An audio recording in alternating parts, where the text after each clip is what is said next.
పెడనలో జరిగే హిందూ సమ్మేళన కార్యక్రమాన్ని జయప్రదం చేయాలంటున్న హిందూ సమ్మేళన ఆహ్వాన కమిటీ సభ్యులు పెడన పట్టణంలోని గూడూరు రోడ్డులోని పాత ఉప్పుడు మిల్లు ప్రాంగణంలో శనివారం సాయంత్రం 4 గంటలు జరగనున్న ఈ కార్యక్రమంలో హిందువులందరూ భారీ సంఖ్యలో పాల్గొని ఈ కార్యక్రమాన్ని జయప్రదం చేసి హిందువుల ఐక్యత చాటాలని అన్నారు. అందరికీ నమస్కారం. ఆర్ఎస్ఎస్ శత జయంతి ఉత్సవాల సందర్భంగా మన పెడనలో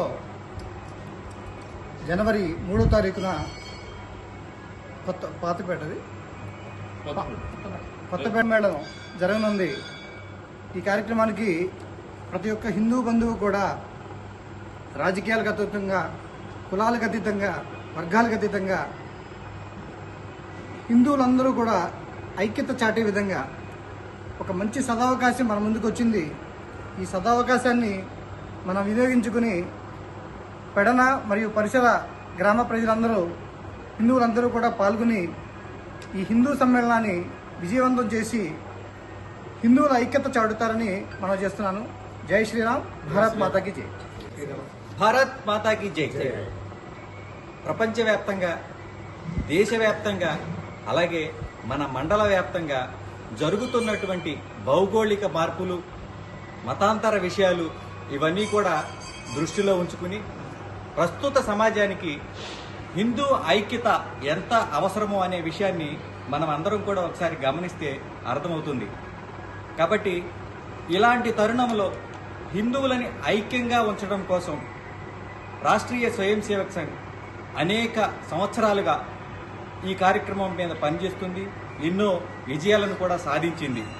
అదే క్రమంలో జనవరి 3వ తారీఖున పెడనలో జరగబో హిందూ సమ్మేళనానికి పెడన మండల వ్యాప్తంగా ఉన్నటువంటి హిందువులందరూ కూడా కుటుంబ సమేతంగా ఈ కార్యక్రమానికి విచ్చేసి ఈ కార్యక్రమాన్ని జయప్రదం చేయవలసిందిగా కోరుచున్నాం.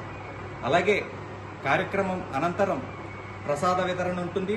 కార్యక్రమంలో ఆడపిల్లల చేత భరతనాట్యం, కుటుంబ సమేతంగా పెద్దలు, పిల్లలు, పక్కన ఎవరైనా తెలియని వాళ్ళు కూడా ఉంటే వాళ్ళకు కూడా చెప్పి మన హిందుత్వం గురించి తెలియజేయాలని నేను మనవి చేసుకుంటున్నాను. అలాగే ఇప్పుడు వరకు కూడా మనకి హిందువులంటూ ఏంటి అనేది కొంచెం పెద్ద తరాకు తెలుసు, కానీ ఇంకా చిన్నపిల్లలు అనేది వెనకబడి ఉన్నారు. మాకు కూడా ఏదో సమస్య వస్తే తప్ప హిందుత్వం గురించి అనేది తెలీదు. అలా లేకుండా మన పిల్లలకు అందరూ కూడా హిందుత్వం అంటే ఏంటి, సమాజం ఎలా ఉంటుంది ఏంటి తెలియజేయాలని నేను మనవి చేసుకుంటున్నాను. అలాగే ఎప్పుడో ఛత్రపతి శివాజీ గారు అలా చేశారు, రుద్రం